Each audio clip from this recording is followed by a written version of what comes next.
ሰላም ውድና የተከበራችሁ የኤልሲ ቤተሰቦቼ እንዴት ናችሁ? ደህና ናችሁ? እኔ ደህና ነኝ፣ እግዚአብሔር ይመስገን። ሁሉ ሰላም፣ ሁሉ መልካም። እኔ ጋር ሁሉ ሰላም፣ ሁሉ መልካም ነው።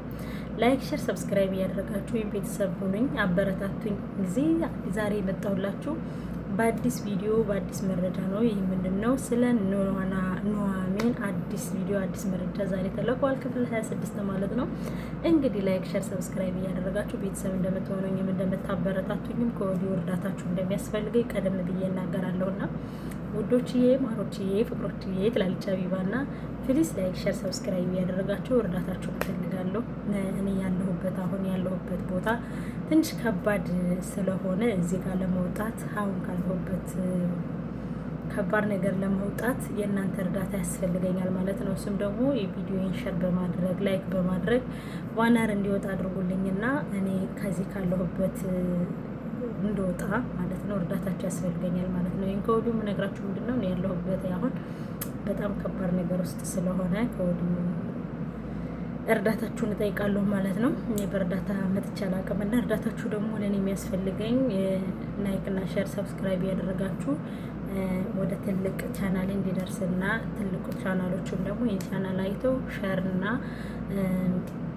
ሰብስክራይብ እንዲያስደርጉኝ ነው ማለት ነው። እና እንግዲህ ለቃሌ ግድፈት ወይም ለአነጋገሬ እኔ እርዳታ ጠይቄ ስለማላውቅ ይቅርታ አድርጉልኝ። ወደ ቪዲዮ እንሄዳለን። ላይክ ሼር ሰብስክራይብ ያደረጋችሁ ቤተሰቡ ነኝ። ወደ ቪዲዮ አንቺ ማትረቢ አይንሽን በጫወትሽ ድጋሚ ቤቴን እንድትሆኝ መጣሽ። የልጅ አባት የት አለ? ስለምን የልጅ አባት የምትሆኝ? ዝም አትላትም? የትም ስትንዘላዘል ያመጣችሁ እንዲቀራ የልጅ አባት ስትይ አታፍሪ? ለምንድን ነው የማፍረው? ወደዳችሁም ጠላችሁም ሆዴ ውስጥ ያለው የልጃችሁ ልጅ ነው። እናንተም አያቶቹ ናችሁ። ለይኩን ዝም ትላለህ? እችን ስዳደግ በጥፊያ ጮታ ታስወጣልኝም እንዴ? አሁን ሌላ ነገር ሳይከተልሽ ከዚህ ውጭ ፈልጌ የመጣሁት ናሆምን እንጂ እናንተን አይደለም። ወይኔ ዝናሽ የታልጠበቀው ያዳፋ ያስወጣልኝ የለ ታፈሰ። አረ ለይኩን አንድ ነገር አድርግ። የፈለጋችሁትን ብትጠሩ ናሆምን ሳላገኝ ከዚህ ቤት ንቅንቅ አይደለም። ለምንድን ነው ናሆምን ማግኘት የፈለግሽ? ምክንያቱም እየወደፊት ባሌና የልጅ አባት ስለሆነ። ሰማህልኝ አለችን አይናውጣ እያወራች ያለችውን ነገር እሱን እንኳን መቼም እንዳታስብ። እርሱ ነው አይደለ ሰላይ ላኩብኝ። አንቺ ስርዓት ይኑርሽ። ባሌን በስርዓት አናግሪው። እርግጥ ነው ፍቅረኛ ነበረኝ፣ ግን ናሆምን ከማግኘቴ በፊት ነው። ለዚህ ነው የተረገዘው ልጅ ያንተ ሊሆን ይችላል ያልሽው? እኔ በፍጹም እንደዛ አላልኩም። እንደውም ልጁ አንተ አይደለም ነው ያልኩት። ድሮም እኮ ሳት በሌለበት ጭስ አይኖርም ያለ ነገር እንደዚህ አላልሽም። አሁን ቆይ ምን ፍጠሩ ነው የምትይኛል? እሱን ከሚመለከተው ከልጅ አባት ጋር ቁጭ ብዬ ባወራ ይሻላል። በቃሽ እያልኩሽ ነው። አሁን ነው መጥቶ እዚህ ቤት ውስጥ ጦርነት ከመፈጠሩ በፊት ይሄን ቤት ይሰቀፍች። እንደውም አይበቃኝም። እሺ ናሆምን አፈቅረዋለሁ። ገንዘቡን አፈቅረዋለሁ ብታይ አይሻልሽ? እውነቴን ነው። እኔ በፍጹም ያለሱ መኖር አልችልም እኮ። ያለ ገንዘብ ይሄው የሰራሽው ነውር ምንም ሳይመስልሽ ቤታችን ድረስ ተተትለሽ መጣሽ እኮ። እባካችሁ ከምወደው ሰው በቀላሉ አትመጡም። ለይኩን ዛሬ ይሄ ጥበቃ ሄደው ነው የምትጫወትብን። ጎሽ እንኳን መጣልኝ ኤርሚያስ። እችን ባለጌ ጎትታ አስወጣልኝ እንጂ ምንድን ነው የምትጠብቀው? አስወጣት። እንዳትነካል።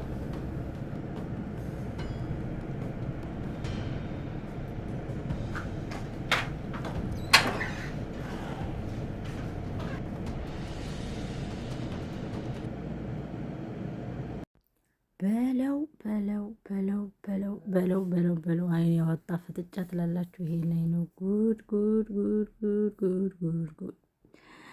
እንግዲህ እንደምታዩት በፈጣጣው ሄዳ እንግዲህ የልጃችሁ ልጅ ነው። ምንም አትመኑም እናንተም የልጆቼ አያት ናችሁ ትላለች ማለት ነው። እግዚኦ መሐረነ ክርስቶስ። እንደዚህ ማይን ያወጣ ድርቅና አለ ማለት ነው ጋይሶች። ለማንኛውም እንግዲህ እንደምታዩት በኑሐሚን ድራማ በጣም አስተማሪ እና እጅግ ደስ የሚል በጣም አንድ ሰው ዋጋ የሚከፍልበት እረኛዬን የመሰለ ድራማ እየተሰራ ይገኛል ማለት ነው ጋይሶች። ይሄም እውነት ለመናገር ኑሐሚን በጣም የምታሳዝንና ልብ የምትነካ ልጅ ናት። አሁንም ነገሩ ሁሉ ተሰብስበው ወደ ኑሐሚን መጥቷል ማለት ነው። በጣም ከባድ ነው። ኑሐሚን እንዴት እንደምትወጣ አላቅም፣ እንዴትም እንደምታልፈው አላቅም። ብቻ ግን ይህን ሁሉ ያደረገች ኑሐሚን ናት። ናሆምን ለራሷ ማድረግ ትፈልጋለች። በቃ ብቻ ሁሉም ቤተሰብ እሷ ላይ እጁን ቀስሯል ማለት ነው። እንግዲህ ቤተሰቦች ይሄ በጣም የሚገርም ነገር ነው። እያየን ያለ ነው። እሷም እንግዲህ ኑሐሚንም እንግዲህ ለናሆም የእውነቱን እየነገረችው ነው። እንግዲህ እሷም በቃ ብቻ ያለውን ነገር እያስረዳችው ነው ለናሆም ማለት ነው። ናሆም ደግሞ እንዲህ አንቺም እንዲህ ተጎድተሽ ነበር ማለት ነው። አባቴ እኮ አንቺን ንጹሕ ሴት አድርጎ ነበረ የሚያይሽ፣ ምንም አይነት ነገር ማታቂ አድርጎ ነበር የሚያይሽ ምናምን ስትል ልክ አንተ እንደዚህ እንደምትለው ማለት ነው ምናምን እያለች እየሳቀች ያለውን ነገር ለማጽናናት ጠጋ ብላለች ማለት ነው ይመስለኛል። ናሆምን እንደወደደችው ያሳያል ማለት ነው። የራሷ ሰው ቢሆን ደስ ይላታል፣ ግን ኑሐሚን ዋጋ እየከፈለች ያለው እሷ ያለችበትን መከራ እሱም ስለገባበት እሱን ለማውጣት ይመስላል። እና እንግዲህ ቤተሰቦችዬ በጣም ልብ የሚነካና በጣም አስተማሪ የሆነ ቪዲዮ ነው፣ ያኔ ድራማ ነው እያየን ያለ ነው። እንግዲህ እውነት ለመናገር አንዳንድ ጊዜ የሆነ ነገር ልናልፍ ስንል የሆነ ነገር ይመጣብናል እና ከኑሐሚን ላይ የሚመጣባት እሱ ነው ማለት ነው። እናቲቱም ደግሞ እንግዲህ ደግሞ አመለሽ አሁን ክፍተት አገኘሽ አይደለ? እንግዲህ ልጅቷ ጋር ስለተለያየ አንቺ በዚህ አጋጣሚ ገብተሽ እሱን ለራስሽ ለማድረግ ወስነሽ ከሆነ ተሳስተሻል፣ በድራሽም እንዳታስቢው ትላታለች ማለት ነው። አንቺን ከሚይዝ ተመልሶ ከሳው ጋር ቢሆን ይሻለኛል እንጂ ጭራሽ ሆኖ ከአንቺ ጋር እንዲሆን አልፈቅድለትም። ልጄ እኔ ለልጄ ሌላ ሚስት ፈልጌ አመጣለታለሁ ያለች ነው። እንግዲህ ብቻ እየሰማን ነው ጋይስ። እና ይህን ይመስላል ማለት ነው። እንግዲህ አቶ ላይኩንም እንግዲህ የተቀረጸውን ቪዲዮ ለናሆም አሳይቶታል ማለት ነው። ናሆም ደግሞ ጭራሽ አምራን በእኔ ላይ እንደዚህ አይነት ፍጹም የሆነ ክደት ትክዳለች ብዬ አስቤ አላቅም። በጭራሽ ይሄ ነገር እንደዚህ ታደርጋለች ብዬ አላቅም። ከራሴ በላይ እኮ ነው ማፈቅራት። እንዴት እንደዚህ ታደርጋለች?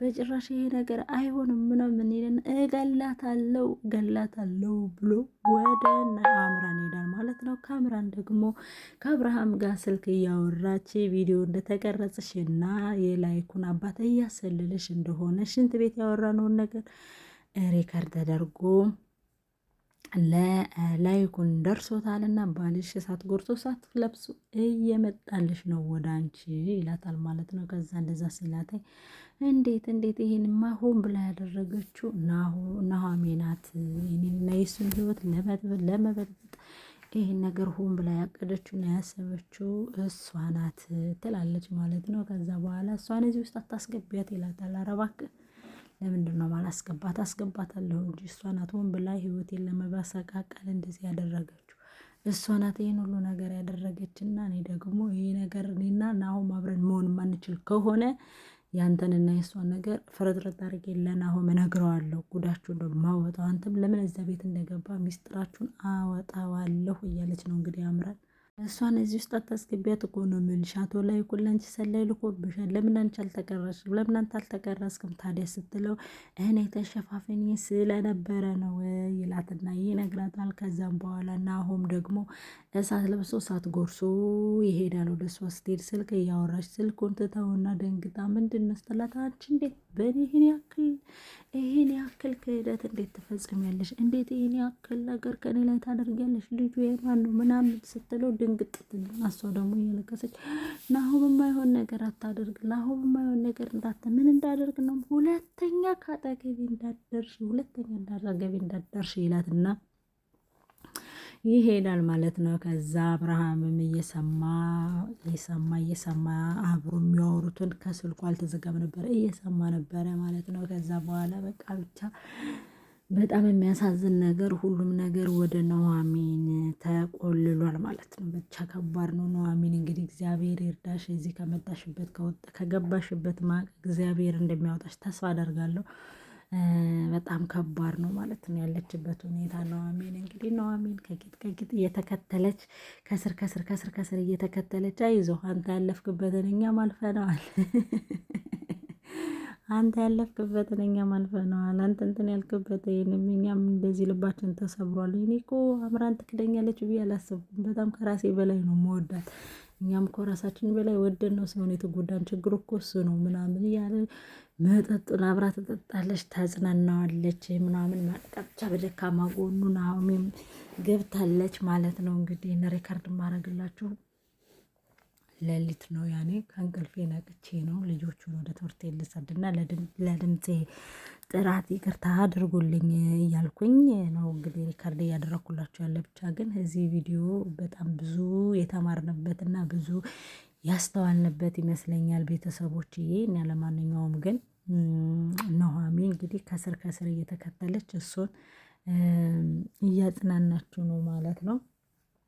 አምራል እኮ የስንት ዓመት ፍቅረኛ ናት፣ እንዴት እንደዚህ ታደርጋለች ብዬ ልገምት፣ እንዴት እንደዚህ ታደርጋለች ንገምት ሲላት፣ እኔም እኮ ግን ደስ የሚለው ነገር ትለዋለች፣ ትነግረዋለች እኮ ኑሃሚን። ግን ደስ የሚለው ነገር ምን መሰለህ የኔ ፍቅረኛ እና የዛ ሰው ፍቅረኛ ያንን ፍቅረኛ አትወደውም። የኔ ፍቅረኛ የሚያኖረኝ በሰው ቤት ሴት ብር ነበረ። ያቺ ሴት ደግሞ ከሚያወዳት እና ከሚያፈቅራት ወንድ ብር እየተቀበለች እያመጣች የኔ ፍቅረኛ ስለምትወደው ለእኔ ፍቅረኛ ብር እየሰጠችው እሱ ደግሞ እሷ በሰጠችው ብር ነበር የሚያስተዳድረኝ ትለዋለች። እና በእሷ በሰጠችው ብር ነው። እሷ ደግሞ ብትወደው የእኔም ፍቅረኛ ነበረ። ከእውነቱን ስደርስበት ግን በጣም ልቤ ተሰበረ ትለዋለች ማለት ነው። እና አሀ ይላታል። ከዛ ብቻ እያዝናናችሁ ወደ ቤት ይገባሉ ማለት ነው። ከቤት ከገቡ በኋላ ደግሞ እናቲቱ ቁጭ ብላ እንዴ የት ነበራችሁ ትለዋለች ማለት ነው። አንቺ ይህን ክፍተት አገኘሽ አሁን ከስር ከስሩ ማለት ጀመርሽ ማለት ነው ምናምን ትለዋለች። እማዬ አሁን ያንቺን ድቅድቅ መስማት አልፈልግም፣ ማረፍ ነው የምፈልገው እማዬ ፕሊስ ተይኝ ምናምን ይላትና ጥሏት ይገባል ማለት ነው። ከዛ በኋላ አንዴ ላናግረሽ ስትላት ኑሃሚን ምንድን ነው ስትላ ከልጅ ስርስር የምትይው አሁን በዚህ አጋጣሚ ለማግኘት ፈልገሽ ከሆነ ታሳስተሻል እንዳታስቢው ምናምን ትላለች። ለማንኛውም ማወቅ ፈልገሽ ከሆነ እኔና ኑሃሚን ምንም አይነት ነገር እኔና ናሆም ምንም አይነት ነገር የለንም ትላትና በንቃት ተመልከታት ትገባለች ማለት ነው። ከዛ አቶ ላይኩንንና ባለቤቱ ስለ ናሆምና ስለ አምራን እያወሩ ያለ ኤርሚ በበራፉ ተደብቆ እያዳመጠ ነበርና ከዛ በኋላ ኢሚን መጣችና አንተ ምን እያደረክ ነው ምናምን ስትለው አይ ከዚህ እኮ ይልና ማለት ነው አይ ከዚህ እኮ ማዘር የጠሩ ይመስሎኝ ምናምን ይላታልና እና እኔ ምልሽ ግን እዚህ ቤት ምን ተፈጥሮ ነው ምናምን ትለዋለች። ምን ለምን ማወቅ ፈለክ ምናምን ስትለው አይ እንዲሁ ለነገሩ ማወቅ ባለብኝ መንገድ አውቃለሁ ሲላት እኔ ምልህ ትለዋለች። እና ያቻች ገረድ ጋር እጇን ይዘ ምንድን ነው ስታረጋት ነበር በረንዳ ላይ ሆኜ እያያችሁ ነበረ ምናምን ስትለው ገረድ አትበያትን እንዴ ስለ እሷ ሲነሳ ለምንድን ነው የሚያንጨረጭርህ ትለዋለች ማለት ነው። እና እጅህን ይዛ ስትመነጫጭቅህ አይቻለሁ እና ምንድን ነው ችግሩ ምናምን ትለዋለች ማለት ነው። ከዛ በኋላ እሱ አንቺን አይመለከትሽም ምናምን ይላታል ማለት ነው። እና ከዛ መጨረሻ ላይ እና ለማንኛውም የሆነ ጓደኞች ጋር ልሄድ ነው እንድትወስደኝ እፈልጋለሁ በዛውም አብረን እናመሻለን ስትለው አይ እኔ መውሰድ ወስድሻለሁ እንጂ ሾፌርሽ ነኝ እንጂ አብሬ መዝናናት ግዴታ የለብኝም ይላታል ማለት ነው። ከዛ በኋላ እሺ ለማንኛውም እንድትወስደኝ ትለዋለች። ከዛ ሊወስዳት ይላል። ሊወስዳት ሲል ኤርሚ ዞር ሲል ናሆምና ናሆም ቁጭ ብለው ያገኛቸዋል ማለት ነው። ሾለክ ብሎ ያይና ተናዶ ይመለሳል ማለት ነው። ከዛ ሲመለስ በጣም ተናዶ ሳት ጎርሶ ሳት ለብሶ ሲመለስ ልጅቷ ወደ ሌላ ቦታ ሊወስዳት ስለነበረ እንድትወስደኝ ብላ ተቀጥረው ነበር። ሲወስዳት ስለ ሶሪ ያወራት በቃ ራፊ እኮ ነው የምልሽ ምናምን እያለ ብቻ ራሴ ፕራይቬት ውስጥ ትንሽ ችግር ውስጥ ነኝ ልክ አይደለሁም ምናምን እያለ ያወራታል ማለት ነው። ምንድነው ውስጥ ሰላም አይመስልም ምናምን ትለዋለች። እሷም ደግሞ ውስጤ ሰላም አይደለም በራሴ ፕራይቬት ውስጥ ልክ አይደለሁም ምናምን እያለ እሷን አድርሷት ይመለስና ማንን ያገኛታል? አምራን ያገኛትና ይሄን ነገር ሆን ብላ ያደረገችው ናሆምን ሆን ብላ ያጠመደችውና ሆን ብላ ያደረገችው ኑሃሚን ናት። ስለዚህ እሷን እበቀላታለሁ እያለች አምራን ትፈክራለች። አምራን ትዝታለች ምናምን ማለት ነው። አምራንን ከዚህ ውስጥ አታስገቢያት፣ ኑሃሚን ከዚህ ውስጥ አታስገቢያት ምናምን እያለ ደግሞ አብርሃም ይከራከርላታል ኑሃሚን ማለት ነው። ከዛ በኋላ መጨረሻ ላይ ምንድነው አብረው ነው አሁን ይሄኔ አብረው ነው ያሉት ሲል አብረው ነው ያሉት አይደለ ስትል አብረው ነው ቁጭ ብለው ያሉት። የት ነው ያሉት? ውሰደኝ ወደ እሷ ውሰደኝ ምናምን ትለዋለች ማለት ነው። ከዛ ምን ልታረጊ ነው መወስድሽ ምናምን ይላታል። ይልቅ ንሳውን መፍትሄ ፍጠሪ ምናምን ይላታል። ከዛ ናሆሜን ደግሞ ግን ልጁ ያንተ ቢሆን እንዴት ነው የምታደርገው? ልጄንማ አሳድገዋለሁ አልጥለውም፣ ልጅ አይደል? ልጄንማ ያንተ ይሁንልህ ብለሽ ጸሎት አድርጊልኝ። እኔ ልጄን የኔ እንዲሆንልኝ በጣም ነው የምፈልገው። እኔ ከምወደው ከማፈቅረው ሴት ልጅ እንዲኖረኝ እፈልጋለሁ እና ልጁ የኔ እንዲሆን እፈልጋለሁ ምናምን ይላታል። እዛ ናሆም ደግሞ ብድግ ታደርግና በእውነት እንዳንተ አይነት ልብ ያላቸው ወንዶች ይብዙልን። አንተ በጣም ጥሩ ሰው ነህ። እንደዚህ እኮ በአሁኑ ሰዓት እንደዚህ አይነት ነገር ሰዎች እኮ ሲገጥማቸው እኮ ሌላ ነገር ነው የሚያስቡት። አንተ ግን ቅን ነገር ነው ያሰብከውና እውነት ለመናገር በጣም ጥሩ ሰው ነህ። እግዚአብሔር አምላክ ያንተ ያደርግልህ ምናምን ትለዋለች ማለት ነው። እና እንደዛ እየተባባሉ ምናምን እያለ ነው ማናት ስሟ አለቃትን በቃ ብቻ እያለች ትፈክራለች፣ ትዝታለች ማለት ነው። እኔ የተረዳሁት እዚህ ነገር ምንድን ነው ኑሃሜ ጋ በቃ ሁሉም ነገር የሆነ ነገር ሲፈጠር ኑሃሜ ስተተኛ እንደሆነች፣ ሁሉም ነገር የሆነ ነገር ሲፈጠር ኑሃሜ ስተተኛ እንደሆነች ምናምን ነው ሁሉም ነገር እንትን እየተባለላት ያለው ማለት ነው። ግን ኑሃሜ ለቤቱ ዋጋ እየከፈለች እና ቤቱን ለማዳን ዋጋ እየከፈለች ቤቱን ለማዳን የምታደርገው ጥረት ነው። ኢብን እንኳን አባቷ ከዛ ውስጥ ያለ መውጣት እንዳለባቸው እንኳን ሲነገራቸው አሁን እንኳን መውጣት አልፈልግም፣ መኖር ማትፈልገው ሰው እዛ ጋር መኖር አልፈልግም የምትለው የነበረው ሰው አሁን ግን ቤቱን ለማዳን እና የቤቱን እንትን ለመቅረፍ እዚህ ቤት የተወሰነ ጊዜ መቆየት አለብን ብላ እንግዲህ ለቤቱ ዋጋ እየከፈለች ነው ማለት ነው። ኤርሚም እንግዲህ ተናዷል ይመስለኛል። ኤርሚ ከልቡ የሚወዳት ይመስለኛል። ናሆሜን እየወደዳት ነው እንግዲህ በችግር ምክንያት ይመስለኛል እንግዲህ ናሆሜን ያጣት። እግዚአብሔር እንግዲህ እኔ አላቅም። እኔ ናሆምና ናሆሜ አንድ ላይ እንዲሆኑ ነው የምፈልገው ሲጀመር። ምክንያቱም ሁለቱም ንጹህ ልብ ነው ያላቸው። ናሆምም ሁለቱም ንጹህ ልብ ነው ያላቸውና አንድ ላይ አብረው እንዲሆኑ ፍቅረኛሞች እንዲሆኑ እኔ ምኞቴ ነው። የላይኩን ሀሳብ ቢሳካለት እና የላይኩን ምኞት ቢሳካለት ከአንድ ላይ ቢሆኑ የጓደኛው ልጅና የእሱ ልጅ አንድ ላይ እንዲሆኑ ነው ምኞቴ። እሱም እንግዲህ የሚፈልገው አቶ ላይኩንም የሚፈልገው ናሆምና ናሆሜን አብረው አንድ ላይ ተጋብተው ልጅ ወልደው ቤተሰብ መስርተው አንድ ላይ እንዲኖሩ ነው የሚፈልገው ማለት ነው። ናሆምም ደግሞ በዚህ በደካማ ጎኔ ገብተሽ ንጹህ ሆነሽ አባቴ እንዲያቅሽ፣ ለካስ አባቴ የሚያቅሽ ልጁ ጥሩ ልጅ ናት፣ አንገተ ደፊ ናት እያለ እኔ እንድታገቢለት ነበረ። እኔ ደግሞ አንቺን መቼም ማግባት አልችልም ምናምን ይላታል ማለት ነው። ከዛ ትስቅበታለች ምናምን። ብቻ ግን ፍቅር እንደይዘው የማታደርገው ነገር የለም ማለት ነው። በመጨረሻ ላይ ደግሞ ለአሜን ስክር ብላ ትመጣና ከኤርሚ ቤት ትገባለች ማለት ነው። ከዛ መጨረሻ ላይ እንደ አንቺ ሆነሽ ነው ምናምን ይላታል። ከዛ በኋላ እሷ ደግሞ እኔ እንዲያውም በጣም እኮ ነው እንዲህ በጣም እዚህ እንደዚህ ሆኜ ሰክሬ ብገባ አባዬ ካየኝ ይገለኛል። ከአንተ ጋር ነው ማደር የምፈልገው፣ ዛሬ ማደር እችላለሁ ምናምን ትለዋለች ማለት ነው። ከአቅም በላይ ሰክራለች፣ ከአቅም በላይ ጡዛለች ማለት ነው። እንዲ አንቺ ምናምን ይልና አብርሃም ይደነግጣል። ምን ሊፈጠር ይችላል ወደፊቱ? እኔ ግን ሳስበው የላይኩን ሚስት ናሆሜን ከተኛችበት የምትገባ ነው የሚመስለኝ። ዝም ብዬ ሳስበው ሳይሆን ደግሞ ትገባለች። እንደዛ ነው በቀጣይ ላይ የምናየው እንግዲህ እንደዛ ነው ብዬ ነው ማስበው። ከወዲሁ ላሳውቃችሁ ብዬ ነው። ናሆሜን ተኝታ ከአብርሃም ቤት ከዛ በኋላ የላይኩን ሚስት አቶ ዝናሽ ማንደፍሮ አቶ ልበላት ወይዘሮ ዝናሽ ማንደፍሮ ለክብሯ የምትጨነቀው የሀብታም ሴት ዘው ብላ ከማን ቤት ትገባለች? ከአብርሃም ቤት። አብርሃም ቤት ዘላ ስትገባ ማን ተኝታ ታገኛታለች? ኑሃሚን። ከዛም በኋላ እንዴት ይሄ ምክንያቱም ወይዘሮ ዝናሽ ማንደፍሮ አብርሃምን ለመወሸም ትፈልጋለች ማለት ነው። እንግዲህ ሀብታሞች ከዚህ ጋር የሚያስረዳው ምንድን ነው? ሀብታሞች ገንዘብ ሲኖራቸው ብቻ አቀልን እንደሌላቸው ባለጌ እንደሆኑ ዝሙተኛ እንደሆኑ ነው ከዚህ ላይ እያስተማሩ ነው ያሉት። ሀብታም ከሆናችሁ እናንተን የእህቶቻችሁ የምለምናችሁ ነገር ወይም ደግሞ የምነግራችሁ ነገር ቢሆን በጣምም ሀብታም እንዳትሆኑ፣ በጣምም ድሃ እንዳትሆኑ። ምክንያቱም በጣም ሀብታም ከሆናችሁ ፈጣሪያችሁን ትረሱና ምን እንደሚሰራ አታውቁትም። ዝሙት ይሰራ ምን ይሰራ አይታወቅም። እና እንደዚህ እየተማርና ያለ ነው ይሄን ነው። ምክንያቱም ሀብታም ከሆኑ ከባላቸው በላይ ይሄዳሉ፣ ይወሽማሉ፣ ያለውን ነገር ያደርጋሉ ምናምን። ዘበኛ አይመርጡ ሹፌር አይመርጡም ማለት ነው። የብሬ ሀብታሞች በጣም ከባድ ነው።